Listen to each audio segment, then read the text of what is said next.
Assalamualaikum warahmatullahi wabarakatuh. Ikhwan dan akhwat yang dirahmati Allah Subhanahu wa taala, berkaitan dengan masalah menyembunyikan amal soleh ada dua poin yang perlu saya sampaikan. Poin pertama, bahwasanya menampakkan amal soleh itu boleh, bukan berarti tidak boleh. Yang penting seorang tetap ikhlas. Tetapi bagaimanapun menyembunyikan amal soleh itu pahalanya lebih besar. Allah Subhanahu wa taala berfirman, "In tubudus shadaqati fa ni'mahi wa in tukhfuha wa tu'tuha al-fuqara fa huwa khairul lakum."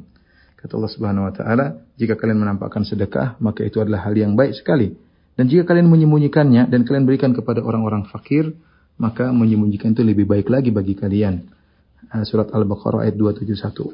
Jadi, pahala amalan yang tersembunyi lebih besar daripada amalan yang terang-terangan. Nah, syaitan sebagaimana penjelasan Ibnu Qayyim rahimahullahu taala ingin berusaha semaksimal mungkin agar pahala kita menjadi berkurang atau menjadi sirna. Ketika seorang sudah beramal soleh dan dia diam-diam, maka syaitan berusaha agar dia cerita. Syaitan menggelitiki hatinya, membuat dia gatal ingin cerita. Sampai akhirnya dia cerita, entah bulan depan, entah tahun depan, entah 2 tahun kemudian dia cerita, maka berubahlah. Dan dia ceritanya masih ikhlas. Dia cerita sekedar sharing pengalaman, ya. Dan dia masih ikhlas. Maka pahalanya berubah. Tadinya dicatat sebagai amalan yang tersembunyi dan pahalanya spesial. Kemudian dirubah catatannya menjadi amalan yang nampak. Tetap dapat pahala, tapi pahalanya kurang. Kemudian setan belum puas. Setan ingin lagi dia cerita sampai dia cerita supaya riya, supaya dipuji oleh orang. Ketika itu akhirnya dia terjerumus dalam dosa, ya. Karena dia ingin menampakkan, mensum'ahkan amalan yang sudah dia lakukan. Dan itulah tujuan setan, ingin agar pahala kita menjadi sia-sia. Ini poin pertama. Poin kedua, ikhwan dan akhwat yang dirahmati oleh Allah Subhanahu wa taala, apakah semua amal soleh disyariatkan untuk disembunyikan? Diperinci oleh Al-Izz bin Abdissalam bahwasanya amal soleh pada umumnya ada dua.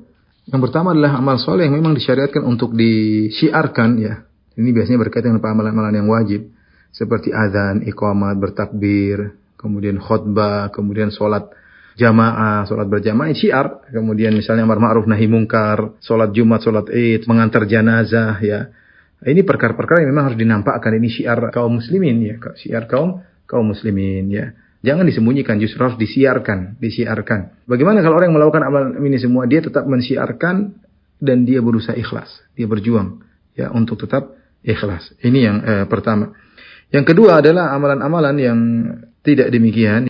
Yaitu amalan-amalan yang disunahkan untuk disembunyikan, ya, seperti misalnya sholat sunnah, ya, seorang menyembunyikan sholat sunnah, baca Al-Quran, dia berzikir, ya, disembunyikan, ya, seperti ini sunnahnya untuk disembunyikan. Sedekah dia disunahkan untuk apa? Disembunyikan, ya, amalan-amalan yang tidak butuh syiar. Beda dengan kalau sedekah wajib seperti zakat, maka ditampakkan. Kalau sedekah wajib kita tampakkan, ya, agar orang-orang miskin tahu bahwasanya kita bayar zakat, ya, sehingga mereka tidak suudzon, ini orang kaya kok tidak bayar zakat. Kita tampakkan kita bayar zakat, kita berikan kepada tetangga kita, sehingga kita tampakkan, ya, untuk menghilangkan tuduhan yang tidak-tidak.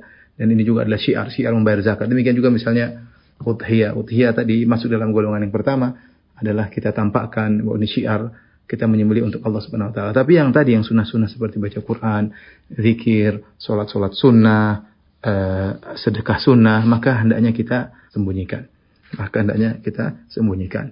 Kecuali ikhwan dan akhwat yang dirahmati Allah Subhanahu, kecuali seorang adalah qudwah atau panutan. Seorang adalah panutan, maka tidak mengapa dia nampakkan amal solehnya dengan niat agar diikuti, ya, sebagaimana sabda Nabi sallallahu alaihi wasallam, man sanna fil islami sunnatan hasanah falahu ajruha wa ajru man amila biha, ya. Barang siapa yang mencontohkan suatu amal yang baik, ya, seperti dia mencontohkan sedekah, maka bagi dia pahala sedekah dan bagi dia pahala orang yang meniru-nirunya.